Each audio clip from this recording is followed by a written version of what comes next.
Good morning students. आज का जो हमारा टॉपिक है उसका नाम है टेरिडोफाइटा। इसके पहले हम शैवाल और ब्रायोफाइट्स के बारे में पढ़ चुके हैं और अब हम पढ़ेंगे टेरिडोफाइटा के बारे में, है ना। अब यहाँ पर क्या होता है, थोड़ा सा और डेवलपमेंट यहाँ हो जाता है ना। धीरे धीरे हम पढ़ रहे शैवाल से थोड़ा सा और ज़्यादा डेवलपमेंट हुआ है ब्रायोफाइट्स में। अब हम टेरिडोफाइट्स को देख रहे हैं। तो जितने भी टेरिडोफाइट्स जो प्लांट्स होते हैं वो कैसे होते हैं, बहुत ही खूबसूरत होते हैं, जिन्हें कई घरों में गमले में लगाया जाता है। काफ़ी सुंदर दिखते हैं, आकर्षक होते हैं इनके पौधे। इनमें फूल तो बहुत कम आते हैं, लेकिन कुछ होते हैं जिनमें फूल होते हैं। और इसमें मेनली जो हम घरों में सजावट के लिए यूज़ किया जाता है वो होता है फर्न का पौधा। अब ये विकास की दृष्टि से यदि हम देखें तो जो स्थल पे उगने वाले पौधे हैं उनमें सबसे पहले जो पौधे हैं वो कौन से हैं, ये टेरिडोफाइटा वाले पौधे हैं। क्योंकि इससे पहले वाले सब हमने किसके साथ पढ़े हैं, जल के साथ। उनका जीवन जो था जल पे ज़्यादा डिपेंडेंट था। अब धीरे धीरे परिस्थितियां वातावरण की बदलती गई और फलस्वरूप ऐसा सूखा एटमॉस्फेयर होने लगा और स्थल पे जीवन की पौधों के लिए अनुकूलता आई और काफ़ी मात्रा में। अब यहाँ हम देखेंगे कि टेरिडोफाइटा 350 मिलियन वर्ष पूर्व प्रभावी वनस्पति थी। यानी कि पूरी पृथ्वी पे देखें तो हमें टेरिडोफाइटा ही उस समय नज़र आ रहे थे, क्योंकि वहाँ का एडेप्टेशन इस तरह से था कि ये काफ़ी फलते फूलते थे और कैसे थे, तने रूप में थे। इसके अंतर्गत हॉर्सटेल और फर्न आते हैं।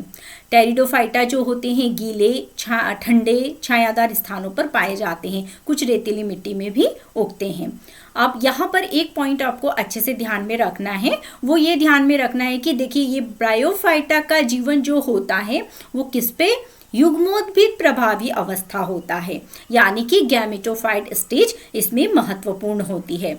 लेकिन यदि हम टेरिडोफाइट में देखते हैं तो यहाँ का जो पादप काय है वो कौन सा है, स्पोरोफाइट।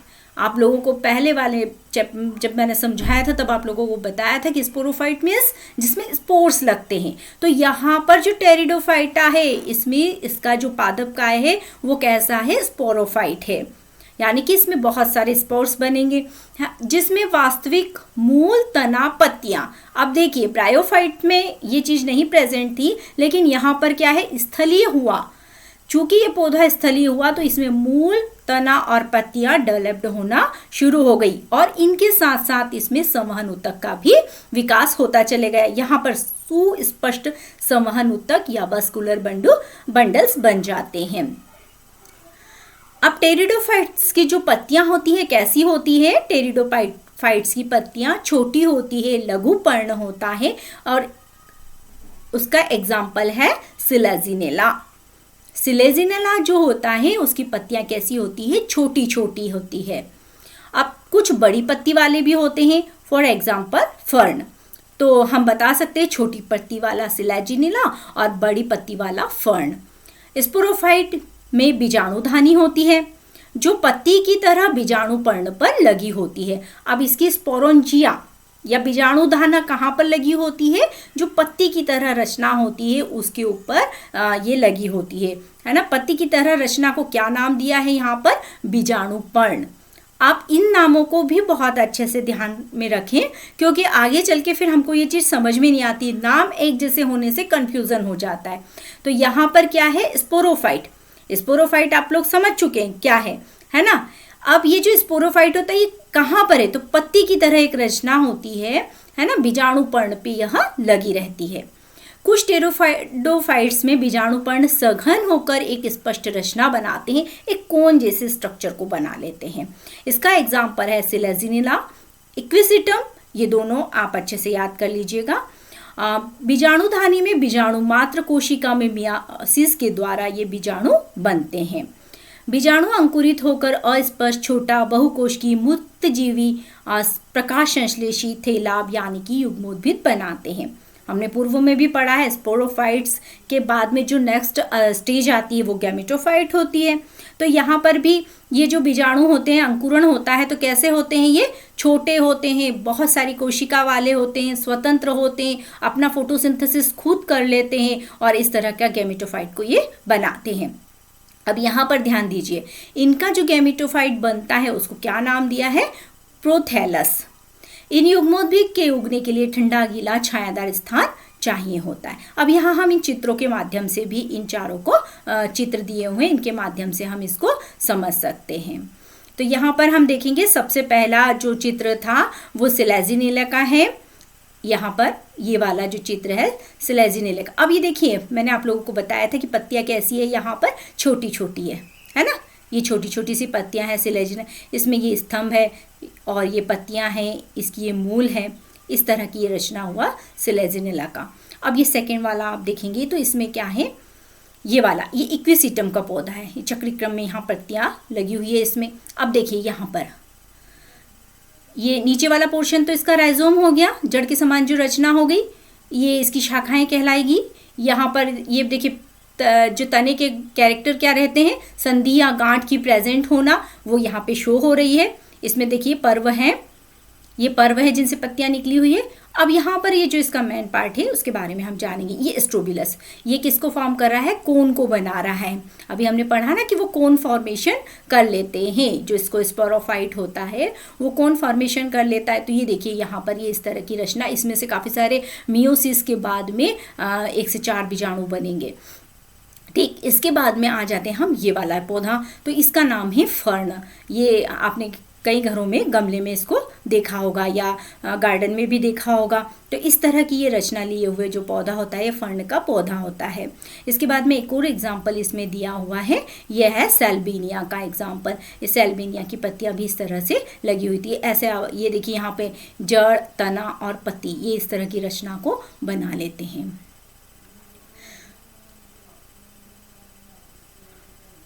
अच्छा, अब इसमें भी क्या होता है, इसकी विशिष्ट सीमित आवश्यकता होती है फर्टिलाइजेशन के लिए। पानी यदि कम है तब भी ये जीवित टेरिडोफाइट्स का फैलाव भी सीमित हो जाता है, मतलब पानी इसको भी लगता है। अब क्या हुआ है, यहाँ पर जो युग्मोद्भिद बना है हमारा, गैमेटोफाइट बना है, स्पोरोफाइट के बाद में गैमेटोफाइट बना है, उसमें मेल फीमेल दोनों अंग होंगे। तो जो मेल होता है, जैसे हम फ्लावरिंग पार्ट में हमने पढ़ा है कि उसमें भी पुकेसर और स्त्री केसर होता है, सेम यहाँ पर भी हम उसी चीज़ को समझेंगे कि यहाँ पर जो मेल पार्ट होता है, नर भाग होता है, उसको हम पुधानी के नाम से जानते हैं और जो मादा पार्ट होता है उसे स्त्रीधानी के नाम से जानते हैं। अब पुधानी से क्या निकलेंगे, पू मणु निकलेंगे, है ना। और ये कहाँ पर पहुँचेंगे, स्त्रीधानी तक पहुँचने के लिए इसमें क्या, पानी की आवश्यकता होती है। फिर स्त्रीधानी में स्थित अंडे से नर युग्मक का फ्यूजन हो जाता है और गैमेट बन जाता है, युग्मनज बन जाता है। जाइगोट का निर्माण हो जाता है। जब मेल फीमेल दोनों गैमेट्स मिलेंगे तो जाइगोट बन गया, यानी कि यहाँ पर युग्मनज का निर्माण हो गया। उसके बाद में बहुकोश की सुस्पष्ट स्पोरोफाइट बन जाता है। अब आप यहाँ पर ध्यान दीजिए, क्या था पहले, स्पोरोफाइट था, स्पोरोफाइट से गैमेटोफाइट बना, गैमेटोफाइट से वापस से स्पोरोफाइट बन चुका है ना। अब ये प्रभावी अवस्था है, इस लाइन को भी आप याद रखिएगा, क्योंकि आगे जब हम समझेंगे तो हमको ये चीज़ें ध्यान रखनी पड़ेगी कि टेरिडोफाइट की प्रभावी अवस्था होती है। अधिकांश टेरिडोफाइट स्पोर एक ही प्रकार के होते हैं, उन्हें हम समबीजाणु कहते हैं, और इसका एग्जाम्पल है सिलेजिनेला और साल्विया। अब जिनमें एक जैसे होंगे वो तो समबीजाणु हो गए। अब यहाँ पर हम देखेंगे कि जो सिलेजिनेला और साल्विया है, इसमें 2 प्रकार के बन रहे हैं, एक बड़े और एक छोटे। तो इनको क्या कहा जाएगा, विषम बीजाणु। ये आपके रिक्त स्थान का क्वेश्चन भी बन सकता है कि सिलेजिनेला, पहले तो ये पता होना चाहिए कि सिलेजिनेला किस में आएगा, तो हम बताएंगे टेरिडोफाइट में आएगा, है ना। अब ये जो सिलेजिनेला है, इसके जो स्पोर्स बन रहे हैं वो कैसे होंगे, तो हम बताएंगे बड़े भी होंगे और छोटे भी होंगे, और जो बड़ा होगा उसको हम फीमेल पार्ट कहेंगे और जो छोटा होगा उसे हम मेल पार्ट कहेंगे। तो इस प्रकार से मादा और नर युग्मोद्भिद बन जाते हैं, यानी कि ये दोनों किस में कन्वर्ट हो जाएंगे, मेल फीमेल पार्ट। जब इनमें ये बढ़ेंगे, विकास होगा, तो ये गैमेटोफाइट को या युग्मोद्भिद को बना लेंगे। ऐसे पौधों मादा युग्मोद्भिद अपनी आवश्यकताओं की पूर्ति के लिए पैतृक स्पोरोफाइट से जुड़ा होता है। अब इसका एक और मेन कैरेक्टर आ जाता है। यदि आप लक्षण पूछ लीजिए कि एग्जाम में पूछा जाता है टेरिडोफाइट के लक्षण लिखिए, तो आप स्टेप बाय स्टेप इन्हीं लाइंस को आप स्टेप बाय स्टेप 1 2 3 4 ऐसे नंबर डालकर लिख सकते हैं। तो हमारा एक और नेक्स्ट वाला लाइन क्या बन जाता है कि जो गैमेटोफाइट होता है वह स्पोरोफाइट से जुड़ा हुआ रहता है। यहाँ पर यह अलग नहीं होता है, मादा युग्मन भेद में युग्मनज का विकास होता है और एक नया शिशु भ्रूण बन जाता है। इस घटना बहुत ज़्यादा महत्वपूर्ण है। क्यों? क्योंकि ये बीजी प्रकृति की ओर ले जाते हैं। देखिए टेरिडोफाइट्स जो होता है इसमें बीज नहीं बनता है ना। इसके बाद में जो आएंगे जिम्नोस्पर्म और एंजियोस्पर्म, उनमें बीज बनेगा। यहाँ पर क्या हो रहा है, बीज बनने की शुरुआत हो रही है। जो फीमेल गेमेटोफाइट है वो स्पोरोफाइट से जुड़ा हुआ है और इसी के अंदर छोटा सा एक भ्रूण बनता है, पूरा फुली डेवलप्ड नहीं है ये, है ना, बनना शुरू होता है। तो इसे हम कह सकते हैं कि यह बीजी प्रकृति की ओर ले जा रहा है। अब इसमें 4 क्लासेस हैं, जैसे साइलोप्सीडा, लाइकोप्सीडा और स्फिनोप्सीडा और टीरोप्सीडा। तो जो साइलोप्सीडा है इसका एग्जाम्पल है साइलोटम, लाइकोप्सीडा है इसका सिलेजिनेला और लाइकोपोडियम, स्फिनोपिसीडा है इसका एग्जाम्पल है इक्विसिटम और टीरोप्सीडा है जिसका एग्जाम्पल है ट्रायोप्स टेरिस और एडिएटम। आप लोगों को एक और अच्छी जानकारी बता देती हूँ कि ये जो एक्विसिटम होता है इसके अंदर क्या पाया जाता है, इसके अंदर सोने की उपस्थिति होती है। इस पौधे के अंदर काफ़ी मात्रा में सोना होता है, गोल्ड, है ना। तो ये हमारा टेरिडोफाइटा कंप्लीट हो चुका है। टेरिडोफाइटा के एक बार चित्र आप फिर से देख लीजिए सिलेजिनेला का है, इक्विसिटम का है, फिर इसके बाद में फर्न का है और ये सेल्बिनिया का है। तो इस तरह के इसमें पौधे आते। क्या आपने कभी इस फर्न में बीज लगे हुए देखे? अब आप जब भी इस पौधे को देखें कहीं पर भी तो बड़े ध्यान से देखिएगा कि इसका स्ट्रक्चर कैसा होता है। अब नेक्स्ट आ जाते हैं जिम्नोस्पर्म। अब यहाँ पर नाम ही समझ में आ रहा है, जिम्नो मीन्स अनावृत, यानी कि कोई कवरिंग नहीं होना। स्पर्म मीन्स बीज, ऐसा पौधा जिसमें बीजांड अंडाशय भित्ति से ढके हुए नहीं होते हैं और फर्टिलाइजेशन के पहले भी और बाद में भी दोनों स्थितियों में यह अनावृत होते हैं, नेक्ड होते हैं। तो इस तरह के जो प्लांट्स होते हैं जिनमें इस प्रकार के बीज बनते हैं उन्हें हम जिम्नोस्पर्म के अंदर रखते हैं। जिम्नोस्पर्म जो होते हैं लंबे वृक्ष और झाड़ियाँ होती है। जिम्नोस्पर्म का एक एग्जाम्पल है सिकुआ का वृक्ष। ये 1000 मीटर तक लंबा होता है, काफ़ी लंबी इसकी हाइट होती है और इसकी मूल प्रायः कैसी होती है, मूसला जड़ होती है, मूसला मूल जड़ होती है। जड़ देखिए हम वो जितनी ऊंचाई पे जाता है उसकी जड़ भी काफ़ी अंदर तक जाएगी, नहीं तो वो बैलेंस नहीं बना पाएगा। तो इसमें कौन सी जड़ होगी, यहाँ पे जड़ का विकास और ज़्यादा हो चुका है। टेरिडोफाइटा से भी ज़्यादा हम जिम्नोस्पर्म में डेवलपमेंट देखेंगे। तो यहाँ पे जड़ भी मूसला जड़ आ चुकी है और काफ़ी डेवलप्ड है। इसके साथ ही कुछ जीनस जो होते हैं उनमें मूल में कवक से सहयोग कर लेती हैं। अब आप इसको भी याद कर लीजिएगा क्योंकि ये जो कवक मूल है जिसे हम माइकोराइजा भी कहते हैं, है ना, दोनों मिलकर इस पौधे को पोषण प्राप्त करवाते हैं। कवक का क्या काम रहता है, कवक जो होता है उसको न्यूट्रिशन वाटर वगैरह सप्लाई करवाएगा पेड़ को, और जो पेड़ होता है वो फोटोसिंथेसिस करता है तो इसको फूड मटेरियल प्रोवाइड करवाएगा। तो ये माइकोराइजा अगर ये कवक मूल पूछा जाता है तो आप इसको लिख सकते हैं। अच्छा, इसका एग्जाम्पल है पाइनस। जिम्नोस्पर्म का मेन सबसे ज़्यादा जो डेवलप्ड है जिम्नोस्पर्म में वो पाइनस ही है ना। कुछ अन्य छोटी विशिष्ट मूल जो होती है वो नाइट्रोजन फिक्सेशन करने वाले बैक्टीरिया के साथ भी रहती है जिसे हम प्रवाल मूल कहते हैं। अब यहाँ पे दूसरा नाम भी याद कर लीजिए। पहला तो हमने कवक मूल में पाइनस का याद कर लिया है, अब हम किसका याद करेंगे, साइकेस का। तो साइकेस जो होता है ये क्या करता है, नाइट्रोजन फिक्सेशन करने वाले जो बैक्टीरियाज होते हैं उनके हेल्प करता है, जैसे राइजोबियम है। फिर अब साइकेस कैसा होता है, तो साइकेस जो होता है अशाखीय होता है और जो पाइनस होता है वो शाखीय। पाइनस के साथ सिट्रस का भी नाम ले सकते हैं, ये शाखित होते हैं। इनकी पत्तियां सरल और संयुक्त होती है। साइकेस में पिच्चाकार पत्तियां होती है और पिच्चाकार मतलब इसकी जो पत्तियां होती है ना वो बिल्कुल पॉइंटेड होती, नीडल जैसी होती हैं। जहाँ पे साइकेस ज़्यादा होते हैं, कभी कभी आपने रास्ते में, हमारे इधर इस एरिया में तो कम होते हैं, ठंडे प्रदेशों में थोड़ी सी ज़्यादा होते हैं ये, तो वहाँ पर आप इनको आसानी से देख सकते हैं। जो हाइट वाले एरियाज़ होते हैं वहाँ पर ये पाए जाते हैं ज़्यादा। इनकी पत्तियां अधिक ताप, नमी, वायु सबको सहन कर सकती है, क्योंकि ये सुई की तरह होती है, न्यूक्लियली होती है। इन पत्तियों का सतही क्षेत्रफल भी कम होता है। मोटी क्यूटिकल या गर्ती रंध्र भी होती हैं। यानी कि क्या होता है कि इनका सतही यानी कि ये पतली पतली होती है, तो इनसे क्या इवोपरेशन भी कम होता है, वाष्पोत्सर्जन भी कम होगा। और मोटी क्यूटिल की परत भी होती है ताकि ये बाह्य आघातों को आसानी से रोक सके। इसी गुण के कारण इनमें पानी की हानि भी कम होती है।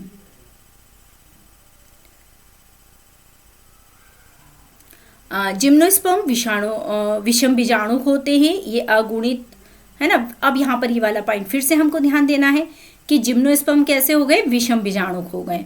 ये अगुणित, लघु बीजाणु और वृहद बीजाणु बनाते हैं। बीजाणुधानु में दो प्रकार के बीजाणु बनते हैं।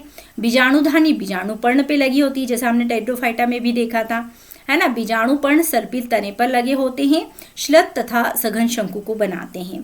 शंकु जिन पे लघु बीजाणु पर्ण तथा लघु बीजाणुधानी होती है, लघु बीजाणुधानिक अथवा नर शंकु कहते हैं। अब देखिए, नाम तो हमने इतने सारे पढ़े हैं, इसलिए आपको बिल्कुल कंफ्यूज होने की जरूरत नहीं है, क्योंकि ये जो नाम हमने दिए हैं यहाँ पर, क्या अगर छोटा है, लघु मीन्स छोटा, लघु बीजाणुधानिक यानी कि नर, मैल आ जाएगा यहाँ पर, है ना।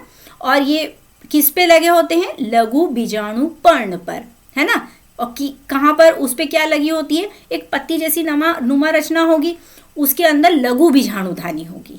क्या होगी, लघु बीजाणुधानी होगी। और उस लघु बीजाणुधानी के अंदर ये नर शंकु बनते हैं। प्रत्येक लघु बीजाणु में नर युग्मोद्भिद संतति उत्पन्न होती है। अब ये जो लघु बीजाणु हैं, छोटे छोटे बीजाणु हैं, उन बीजाणु के ऊपर मेल गैमेटोफाइट बनेगा, जो बहुत ही न्यूनीकृत होता है और कुछ कोशिकाओं तक ही सीमित होता है। युग्मोद्भिद को अब ये क्या करते हैं, ये जो युग्मोद्भिद बनते हैं, इनको हम परागकण के नाम से जानते हैं। परागकणों का विकास लघु बीजाणुधानी में होता है, जिस शंकु पर गुरु, अब देखिए यहाँ पे दूसरा नाम आ गया, लघु बीजाणु में मैल से हम समझ लेंगे, है ना।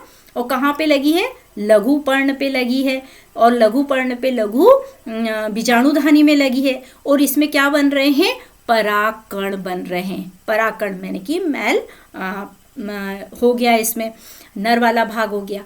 अब पढ़ेंगे हम फीमेल वाला भाग, तो इसको बोलेंगे हम गुरु। गुरु मीन्स बड़ा, तो यहाँ पर जो फीमेल पार्ट होगा वो कैसा हो जाएगा, साइज में मेल पार्ट से बड़ा हो जाएगा। तो गुरु बीजाणु पर्ण तथा गुरु बीजाणुधानी, इसमें गुरु बीजाणुधानी या मादा शंकु कहते हैं। दो प्रकार के नर अथवा मादा शंकु एक ही वृक्ष पे, अब देखिए एक ही पेड़ है, उस पे फीमेल भी लगेगी, तो मोस्टली ये नीचे की तरफ होती है और मेल ऊपर की तरफ होते हैं। तो फीमेल भी है और मेल भी है, तो ये दोनों स्थिति किस में बनती है, पाइनस के प्लांट में बनती है।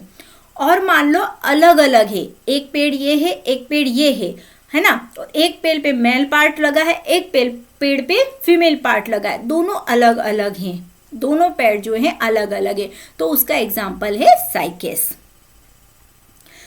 अब ये वाला जो लाइन है ना, फिर से बहुत महत्वपूर्ण हो गया। कई बार कॉम्पिटिटिव एग्जाम्स में, नीट की एग्ज़ाम हुई या फिर हम कोई और एग्ज़ाम्स देते हैं, तो उनमें सबसे ज़्यादा स्पाइनस को ही पूछा जाता है और वहाँ जाके हम कंफ्यूज हो जाते हैं। तो आप इस लाइन को बहुत अच्छे से तैयार कर लीजिए। क्या तैयार करना है कि मेल और फीमेल एक ही पौधे पे होते हैं, ठीक। एग्जाम्पल है पाइनस।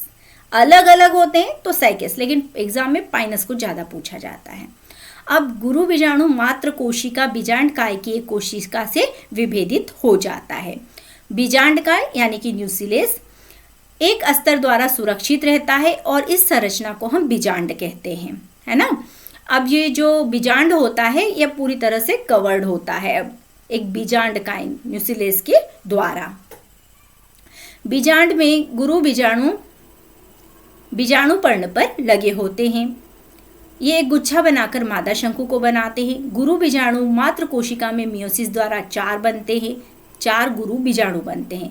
गुरु बीजाणुधानी बीजांडकाय स्थित एक अकेला गुणों बीजाणु मादा युग्मोद्भिद में विकसित हो जाता है।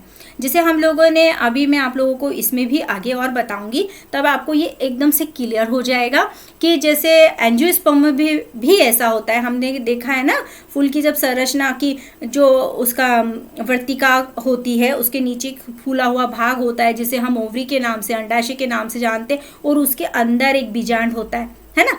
तो सेम यहाँ पर भी वैसा, क्योंकि इसी के बाद नेक्स्ट वो आने वाला है, तो यहाँ पर भी ऐसा ही हो रहा है।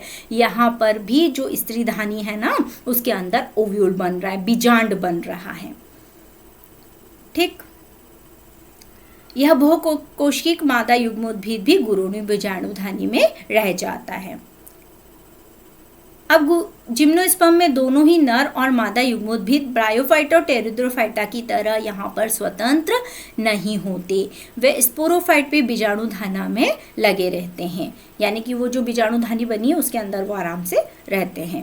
बीजाणुधानी से परागकण बाहर निकलते हैं। ये गुरु बीजाणु पर्ण पर स्थित बीजांड के क्षेत्र तक हवा के द्वारा पहुंचा दिए जाते हैं। यहाँ पे पॉलिनेशन हो जाएगा, फिर पराग नली बनेगी, फिर नर युग्मक बनेगा, और इसके बाद में स्त्रीधानी की ओर जाता है। वहाँ वो उन मैलगेमेट्स को छोड़ देगा, शुक्राणु को छोड़ देगा, फर्टिलाइजेशन होगा, भ्रूण का विकास होगा, और बीजांड से बीज बन जाएंगे जो कि ढके हुए नहीं होते हैं।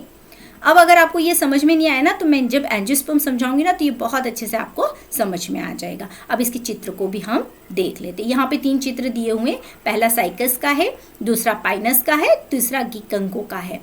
तो सबसे पहले हम साइकस का देख लीजिए। आपने इस तरह की रचना लिए हुए, ये भी गार्डन में लगा होता है, कई जगह पे हम देखते हैं इसको, ये पाया जाता है, इस तरह का पौधा लगा होता है। फिर उसके बाद में ये पाइनस का देख लेंगे हम, ये भी आप लोगों ने देखा होगा किसी गार्डन वगैरह में लगे हुए इसको। यहाँ पे इसकी पत्ती की संरचना देख लीजिए कैसी नुकीली होती है।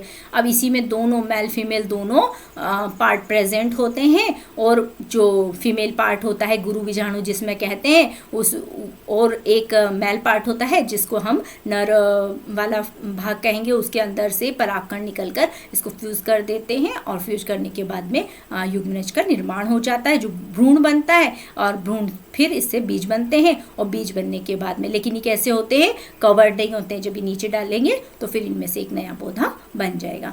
अब हमारा जो सबसे इम्पॉर्टेंट है, जो प्रेजेंट टाइम में सबसे ज़्यादा फल फूल रहा है, एक समय था जब 350 साल पहले टेरिडोफाइट्स बहुत ज़्यादा मात्रा में थे, लेकिन फिर उनकी जैसी परिस्थितियाँ नहीं रही, उसके बाद में परिस्थितियों में परिवर्तन आया, और आज का प्रेजेंट टाइम जो है वो एंजियोस्पर्म से सबसे ज़्यादा आवृत बीजी कुलों के पौधों से भरा हुआ है। हम जहाँ भी निगाह डालेंगे, हमारे जो जिस एरिया में हम रहते हैं, यहाँ पे आसपास सबसे ज़्यादा आवृत बीजी पौधे पाए जाते हैं। तो हम इनके बारे में ही पढ़ेंगे। तो ये पुष्पीय पादप होते हैं। अधिकतर एंजियोस्पर्म में क्या खासियत होती है कि ये पुष्प वाले होते हैं, इनमें परागकण और बीजांड दोनों के रूप में ये पुष्प में पाए जाते हैं। और कैसे होते हैं ये, पूरे कवर्ड होते हैं। आप बीज को देखना, किसी भी पौधे के बीज, उसके ऊपर उसकी आउटर कवरिंग होगी। चने का देखेंगे तो उसके ऊपर छिलका होगा, मूंगफली को देखेंगे तो उसके ऊपर छिलका होगा, मटर देखेंगे, कोई सा भी आप देखेंगे तो ये सबसे बीज जो है फलों के अंदर आपको मिलेगा। सबसे बड़ा वर्ग है, इसकी खासियत ये सबसे बड़ा वर्ग है, और इसमें सूक्ष्मदर्शी जीव वोल्फिया से लेकर ऊंचे यूकेलिप्टिक्स तक 100 मीटर की अधिक ऊंचाई तक होता है यूकेलिप्टिक्स, ये इसके अंदर पाए जाते हैं। मतलब छोटा सा, आपसे पूछे सबसे छोटा सा पौधे का नाम बताइए तो आप वोल्फिया का बताएंगे, है ना।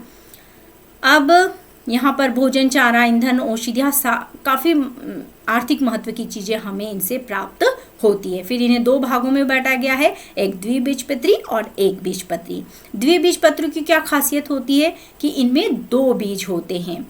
पत्तियों में जालिका रूपी सिरा विन्यास पाया जाता है। अच्छा, कई बार परीक्षा में ये प्रश्न भी आता है कि इन दोनों में अंतर बताइए, एक बीजपत्री और द्विबीजपत्री में। तो हम आसानी से नाम से ही समझ में आ रहा है कि एक बीज है और यहाँ पर 2 बीज है। ठीक, उसके बाद में यदि हम उनकी पत्तियों की स्ट्रक्चर देखेंगे तो एक बीजपत्री की कैसी होती है, साधारण होती है, और द्विबीजपत्री में क्या होता है, काफ़ी सारी जालियाँ होती है। आपने आम की पत्ती देखी होगी, उसको ध्यान से देखना, अधिकतर घरों में लगाई जाती है शगुन के रूप में, है ना, पूजा करते तब। तो उसमें बहुत सारी जालियाँ बनी होती है, बीच में एक वैन होती है और उसके बाद में वो डिवाइड होती है। तो जालिकावत शिरा विन्यास होता है उन पत्ती में, है ना। और यदि हम देखें एक मक्के के पौधे की या घास की, तो उसकी पत्तियां एकदम लंबी सी होती है, बीच में एक वैन से दिखती है, लेकिन उसमें जालिकावत शिरा विन्यास न होकर समानांतर शिरा विन्यास होता है। तो ये डिफरेंस आप दोनों में लिख सकते हैं। फिर हम फूल देखेंगे, तो फूल की स्थिति क्या होती है, चतुष्टयी या पंचटयी होती है।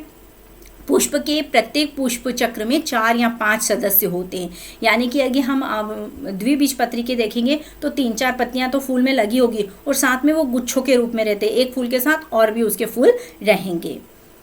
दूसरी ओर एक बीजपत्री में केवल एक बीजपत्र होता है, पत्ती में समांतर शिरा विन्यास होता है, त्रिटयी पुष्प रचना होती है, साधारण प्रकार का उसमें पुष्प होता है। प्रत्येक पुष्प चरण में 3 उपांग होना एक बीजपत्री का विशेष अभिलक्षण है। तो ये 3 वाला है।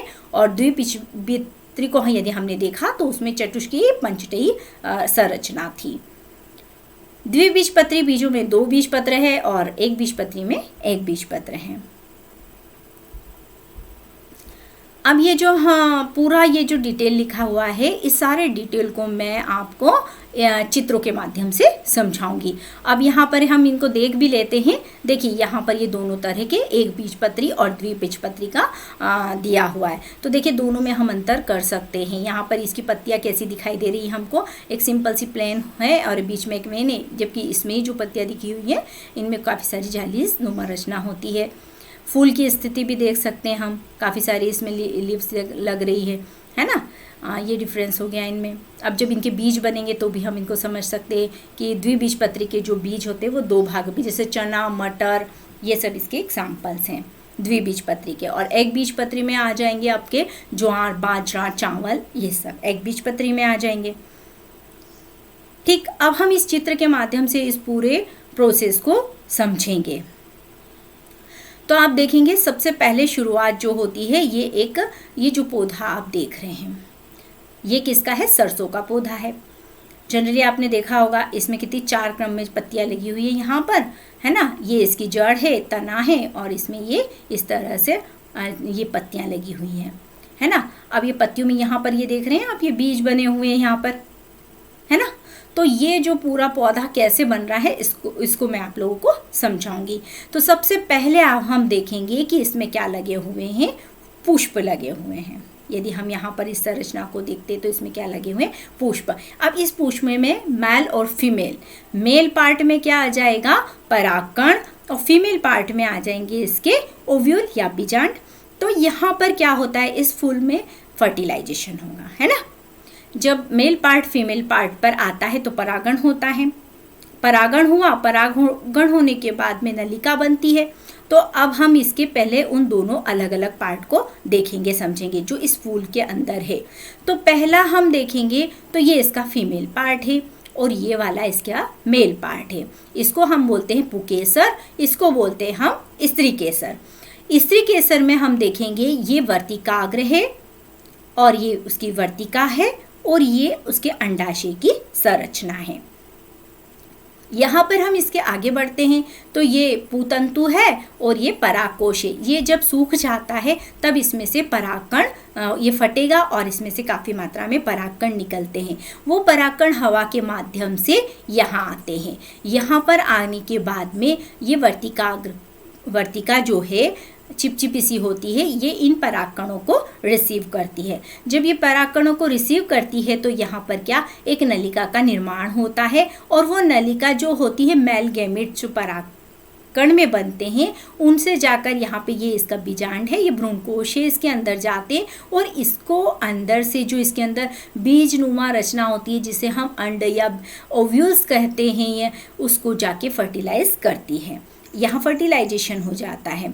तो देखिए इन्हीं की चीज़ों को यहाँ और अच्छे से आगे शो करके दिखाया गया है। तो ये जो परागकोश है इसमें से ये क्या निकल रहा है, ये वाला एक रचना है, इसको हम लघु बीजाणुधानी कहेंगे।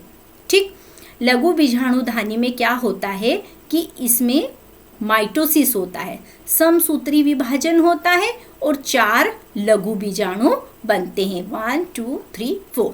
अब ये लघु बीजाणु देखिए कैसा है, यह इस तरह की रचना होती है। इसके बाहर ये बाह्य चोल है ना, और अंदर अंतः चोल है। ये बहुत स्पोरोपोलिन की बनी हुई है है ना। इसमें सिर्फ एक छेद होता है जिससे कि इसकी ये नलिका, इस तरह की नलिका का इसमें निर्माण होता है। तो यहाँ पर ये परागकण है, परागकण में ये 2 मेल गैमेट यहाँ बने हुए हैं। अब इसमें फिर जब ये यहाँ पर पहुँच जाता है इस पोजीशन पे, ये इस पोजीशन पे गिर जाता है ना, तब क्या होता है, इसमें इस तरह की नलिका बनती है। तो ये हमारे अंड या ओवुल की संरचना है। अब ये अंड कहाँ से आया, इसको भी हम समझते हैं। ये वाला जो आप स्ट्रक्चर देख रहे हैं अंडाशय का, जिसे हम गुरु बीजाणुधानी के नाम से जानते हैं। अच्छा, जैसे यहाँ पर डिवीजन हुआ, यहाँ भी इसी तरह से डिवीजन होता है, लेकिन इसमें 3 डीनेचर हो जाते हैं, नष्ट हो जाते हैं। केवल एक जो मैन रहता है वही डेवलप्ड होता है। किसमें, बीजांड में डेवलप्ड होगा यहाँ पर। अब यहाँ पर क्या होता है, देखो ये दोनों स्थिति कैसी बन रही है, युग्मोद्भिद, है ना। काफी समय से हम ये नाम सुन रहे हैं, युग्मोद्भिद यानी कि गैमेटोफाइट, जिसे हम एन कह रहे हैं, क्योंकि इसमें भी अगुणित है और ये भी अगुणित है। अब इसके अंदर से ये वाला पोर्शन जो है, ये वाले पोर्शन को हम अब आगे समझते हैं। देखिए यहाँ से परागकण में पराग नलिका बनी और ये जाके इसको फ्यूज करती है। अब यहाँ पे ये वाली जो कोशिका है, इसे हम क्या कहते हैं, एंटीपोडल या प्रतिव्यांश कोशिकाएं। यहाँ पर नीचे देखेंगे तो इन कोशिकाओं को क्या बोलते हैं, बीच वाली जो होती है अंड कोशिका, और ये दोनों जो कोशिकाएं हैं ये उसकी सहायक कोशिकाएं हैं। ये यहाँ से जाके एक, अब इसमें से ये देखिए ये एक और ये एक, कितने हो गए, 2। तो पहला जो गैमेट जाके अंड कोशिका से मिल जाता है, यहाँ फ्यूजन हो जाता है, और एक गैमेट कहाँ जाएगा, आगे की ओर जाके ये जो ध्रुवीय, ये जो रचना आपको नजर आ रही है, इनसे जाकर फ्यूज हो जाता है। तो यहाँ पे 3n स्ट्रक्चर बन जाता है, यानी कि डबल फर्टिलाइजेशन हो रहा है, 2 बार यहाँ पे फर्टिलाइजेशन हो रहा है। तो एक यहाँ पर, एक यहाँ पर, तो ये दोनों मेल गैमेट इनको फ्यूज कर देते हैं। उसके बाद में क्या होता है, इसमें भ्रूण का विकास होगा। तो ये क्या बन जाएगा, देखिए एक एन इसका, तो ये कौन सी अवस्था हो गई, बीजाणुभीत। बीजाणुभीत में यहाँ पर 2n संतति यानी कि द्विगुणित, ये कैसी थी, अगुणित, और ये कैसी हो गई अब, द्विगुणित। तो यह द्विगुणित युग्मनज या जाइगोट का इसमें निर्माण हो गया। ये इस प्रकार से जाइगोट। अब इस जाइगोट्स में फिर क्या होगा, डिवीजन होगा, है ना। अभी आप लोगों ने ये डिवीजन देखा, अब इसमें वापस से डिवीजन होने लगेगा, सेल डिवीजन होगा, यहाँ भी माइटोसिस होगा, और फलस्वरूप यहाँ एक भ्रूण का विकास होगा। और ये जो भ्रूण है ये बड़ा होगा, बड़ा होने के बाद में बीजाणुभीत अवस्था आएगी, और बीजाणुभीत अवस्था के अंतर्गत इस तरह के एक पौधे का निर्माण कर लेगा, है ना। अब ये जो पूरी प्रोसेस हो गई है ना, तो ये वाली जो प्रोसेस है ये यहाँ पर दिख रही है हमको, ये बीज बन गए इसमें, है ना। ये बीज जब जमीन में गिरते हैं ना, जमीन में गिरते हैं, उसके बाद में इस तरह का भ्रूण बनता है। अनुकूल परिस्थितियों में मिट्टी हो, पानी हो, हवा हो, तो इस तरह से एक पौधे का निर्माण हो जाता है। तो ये हमने पूरा इसमें ये पढ़ा। अब इसमें ये भी लिखा हुआ है कि जो भ्रूण पोष होता है ये इस विकसित होते हुए भ्रूण को पोषण प्रदान करता है। इस घटना के दौरान बीजांड से बीज बन जाते हैं तथा अंडाशय से फल का निर्माण हो जाता है, और ये जो सहायक कोशिकाएं होती है ये लुप्त हो जाती है। तो हम लोगों ने इस प्रकार देखा, जो बीजांड था उसमें बीज बन गया, और उसका बाहर का जो कवरिंग है वो क्या बन गया है, उसका फल बन गया है।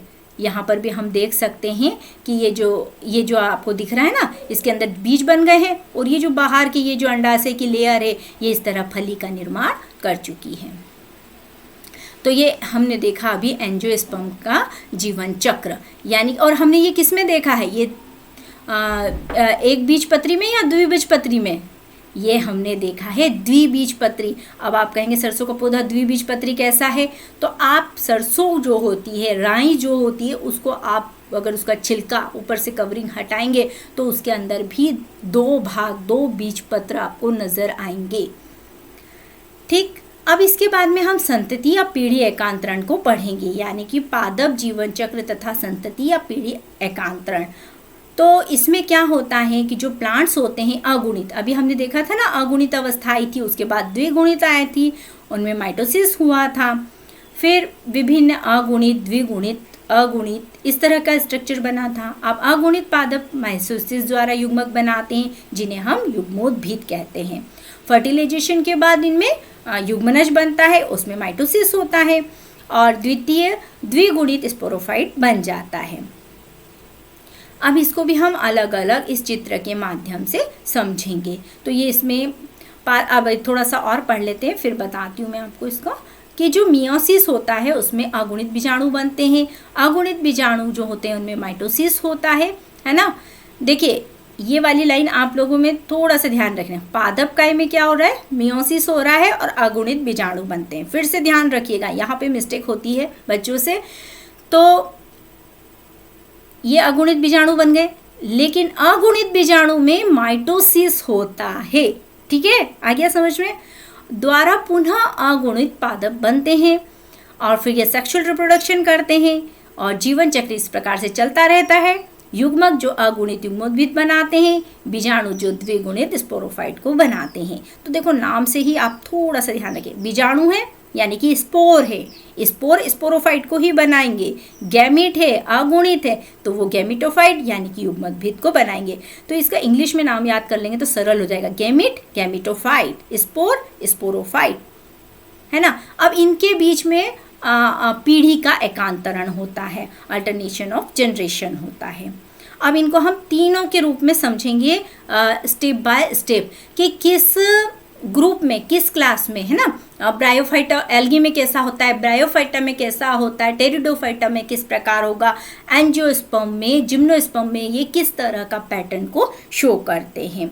तो यहाँ जो हम देख रहे हैं सबसे पहला बीजाणुभूत स्पोरोफिट संतति में एक कोशिका वाला युग्मनज बनता है। उसमें कई मुक्तजीवी स्पोरोफाइट्स नहीं होता, मियोसिस विभाजन होता है और अगुणित बीजाणु बनते हैं। फिर माइटोटिक डिवीजन होता है तो गैमेटोफाइट बनता है। ये गैमेटोफाइट कैसा होगा, प्रभावी प्रकाश संश्लेषी और मुक्तजीवी होता है। जीवन चक्र को अगुणित कहते हैं। इसका एग्जाम्पल शैवाल, वॉलवॉक्स, स्पायरोगायरा, क्लेमाइडोमोनास होते हैं। तो हम इसको देखेंगे यहाँ पर। देखिए ये वाला किसमें ये सब जो प्रोसेस हो रही है वो एक कोश की बीजाणुभूत में होती है जिसमें शैवाल वगैरह मेनली आती हैं। तो यहाँ पर हम देखेंगे ये दो कलर शो कर रहा है। ये स्काई कलर को यदि हम देखेंगे तो इसमें जो 2n स्टेज होती है, स्पोरोफाइट स्टेज है, वो बहुत कम हो रही है। यहाँ पर क्या हो रहा है, जो युग्मनज होता है 2n होता है, उसमें मियोसिस होता है। मियोसिस के फलस्वरूप इसमें 4 कोशिकाएं बन रही, 1 2 3 4, यानी कि 4 बीजाणु या स्पोर का निर्माण हो रहा है। और चारों कैसे हैं, n है, अगुणित है। एक और शब्द है इसको समझने के लिए आप याद कर लीजिए, n मतलब अगुणित, है ना, हैप्लाइड, और 2n मतलब डिप्लॉइड, द्विगुणित। तो जहां भी n और 2n से आप इसको समझ सकते हैं। अब यहाँ पर ये जो 4 बने, ये हमेशा किसी भी सेल के बारे में आप कभी भी पढ़ेंगे, मियोसिस होगा तो n ही बनना है, ये आप हमेशा याद रखिए। माइटोसिस होगा, है ना, उस माइटोसिस 2 प्रोसेस पढ़ी, एक माइटोसिस एक मियोसिस। लेकिन मियोसिस की जब भी प्रोसेस आएगी तो आप ये ध्यान रखना कि 4 कोशिकाएं बन रही और चारों कैसी होगी, n वाली होगी। ठीक, तो यहाँ पर भी क्या हो रहा है, युग्मनज है, उसमें मियोसिस हो रहा है, स्पोर्स बन रहे हैं। तो यहाँ ये स्टेज सिर्फ इतनी सी है। अब यहाँ पर अगर हम इसको जाएंगे तो ये जो n है ये किस में कन्वर्ट हो जाते हैं, युग्मोद्भिद n या गैमेटोफाइट्स में। और फिर ये जब गैमेटोफाइट है, इनमें युग्मक जनन होगा, गैमेटोजेनेसिस होगी। गैमेटोजेनेसिस होने के बाद में मेल फीमेल गैमेट्स बनेंगे, इनका संयोजन होगा और फिर यहाँ पे 2n स्टेज हो जाएगी, यानी कि ये जाइगोट का निर्माण हो जाएगा। तो ये वाली प्रोसेस किस किस में हो रही है, शैवाल में, जिनके नाम भी यहाँ हमने देखे थे, वॉल्वस, स्पायरोगायरा, क्लेमाइडोमोनास। सिंपल प्रकार की होती है। इनमें सिंपल प्रकार में इसमें ये जो युग्मोद्भिद अवस्था होती है ये काफ़ी बड़ी है, लेकिन स्पोरोफाइटिक अवस्था इसमें छोटी है। फिर हम सेकेंड देखेंगे, जहाँ पादप द्विगुणित बीजाणुभूत प्रभावी। अब यहाँ पर ये ध्यान दीजिएगा, कौन सा वर्ड है, द्विगुणित। ऊपर वाले में कौन सी थी, अगुणित जो अवस्था थी वो प्रभावी थी, लेकिन यहाँ पर कौन प्रभावी हो रहा है, बीजाणुभूत या स्पोरोफाइट अवस्था। प्रकाश संश्लेषी होते हैं, ग्रीन कलर के होंगे तो सब में आप लिख सकते हो प्रकाश संश्लेषी। मुक्त होता है। युग्मोद्भिद एक कोश की या कुछ कोश की अगुणित भी होते हैं। जीवन चक्र की इस अवस्था को द्विगुणित कहते हैं। इसका एग्जाम्पल हम देंगे तो शैवाल, फ्यूकस की स्पेशीज इस पैटर्न को ज़्यादा दर्शाती है। इसके अलावा जितने भी बीजीय पादप हैं, जिम्नोस्पर्म है, एंजियोस्पर्म है, वो सब इस पैटर्न को दर्शाते हैं। अभी हमने जो पढ़ा तब भी हमने यही देखा ना कि कौन सी अवस्था प्रभावी हो रही थी, 2n वाली द्विगुणित जो अवस्था थी वो हमने अभी एंजियोस्पर्म सरसों के पौधे में देखा ना, तो वो काफ़ी प्रभावी थी। इसमें कुछ कोशिकीय से लेकर बहुकोशिकीय होती है। यहाँ पर ये पॉइंट भी आप ध्यान रखिए। इससे पहले जब हमने पढ़ा था वो एक कोशिकी था, यहाँ पर कैसी है, बहुकोशिकी है। तो इसको हम इस चित्र के माध्यम से भी फिर से हम समझ लेते हैं। ये चित्र हम देखेंगे तो देखिए यहाँ पर ये वाली जो स्काई कलर दिखाया है ये प्रभावी अवस्था को शो कर रहा है। बहुत सारी इसमें कोशिकाएं हैं। यहाँ भी बीजाणुउद्भिद, ये 2n है। फिर इसमें भी मियोसिस होगा, यहाँ युग्मोद्भिद का निर्माण होगा और फिर ये युग्मक जो मेल फीमेल गैमेट्स बनेंगे इनमें संयुग्मन होगा और 2n युग्मनज यानी कि जायगोट का निर्माण होगा और फिर से ये जायगोट किस में कन्वर्ट हो जाएगा, बीजाणुभिद में। तो यहाँ पर ये प्रभावी अवस्था को शो कर रहा है। इसके बाद में हम नेक्स्ट आ जाते हैं, ब्रायोफाइट और टेरिडोफाइट में मिश्रित अवस्था होती है। यदि हम ब्रायोफाइट्स और टेरिडोफाइट्स देखेंगे तो दोनों इस तरह का स्ट्रक्चर हमको नजर आएगा। दोनों ही प्रवस्था बहुकोशिकीय होती हैं और उनकी प्रभावी अवस्था में भिन्नता होती है। यहाँ पर ये पॉइंट फिर से चेंज हो चुका है कि यहाँ की प्रभावी अवस्था मतलब दोनों ही प्रभावी कहलाएंगे। एक प्रभावी मुक्त प्रकाश संश्लेषी थैलासम सीधी अवस्था अगुणित युग्मोद्भिद की होगी। यहाँ पर ये देखिए, अब यहाँ पर थोड़ा सा पैटर्न चेंज हो गया। यहाँ पर ऊपर जो स्काई कलर जो हमको दिख रहा है यहाँ पे हैप्लाइट आ चुका है और इसमें बताया है कि ये प्रभावी है, प्रकाश संश्लेषीय थैलस इसका स्ट्रक्चर होता है इन पौधों का और इसमें अगुणित, ये जो वर्ड लिखा है अगुणित युग्मोद्भिद होता है। यह अल्प आयु वाला भी होता है, बहुकोशिकीय होता है, पूर्ण और आंशिक रूप से जुड़े रहने तथा पोषण के लिए युग्मोद्भिद पर डिपेंड होता है, पीढ़ी का आकांतरण करता है। सारे बायोफाइट्स में इस तरह का पैटर्न नजर आता है। ये बीजाणुभिद 2n स्टेज को दिखाया है। इसमें भी मियोसिस होगा, युग्मोद्भिद बनेगा, युग्मक जनन होगा, फिर संलयन होगा, युग्मनज 2n बनेगा और उसके बाद में यह स्पोरोफाइटिक स्टेज को बना देगा। तो ये सब कैसा है, अगुणित और द्विगुणित को हम इसमें समझ चुके हैं। अब इसके बाद में और थोड़ा सा बचा है बस।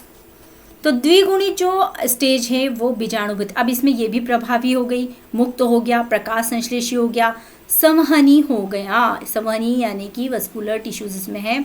पादप काय होता है, बहुकोशिकी, मृतजीवी, स्वपोषी, अल्पायु वाला, युग्मोद्भिद से पीढ़ी एकांतरण करता है। अगुणित जीवन चक्र इसको कहते हैं। इसका अपवाद है, शैवाल में अगुणित पैटर्न होता है। उसका एग्जाम्पल है एक्टोकार्पस, पॉलीसाइफोनिया और केल्प।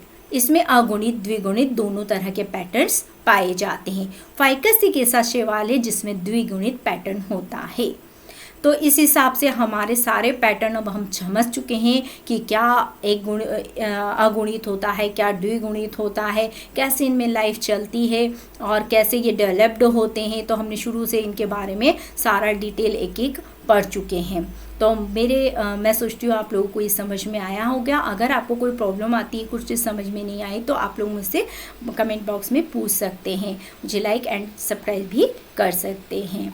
तो आज के लिए इतना काफ़ी है ना। पर आप लोग जब भी जाएं बाहर किसी गार्डन में या अपने घर के गार्डन में जाएं तो एक बार आप फूलों को बहुत ध्यान से देखें, पौधों की कैसे स्ट्रक्चर है, ये किस वर्ग में आता है, इसको ज़रूर ध्यान से देखें क्योंकि आपका सब्जेक्ट यही है। आपको ये पता होना चाहिए कि कौन सा पौधा किस तरह से डेवलप्ड हुआ, ये जिम्नोस्पर्म है, एंजियोस्पर्म है, टेरिडोफाइटा है, किस तरह का इसका क्लासिफिकेशन है। तो हमें बहुत अच्छे से अगर हम प्रकृति के साथ जुड़े रहेंगे तो हमको आनंद तो मिलेगा ही और इसके साथ साथ नई नई जानकारियाँ भी हमको मिलती रहती है। Okay, bye.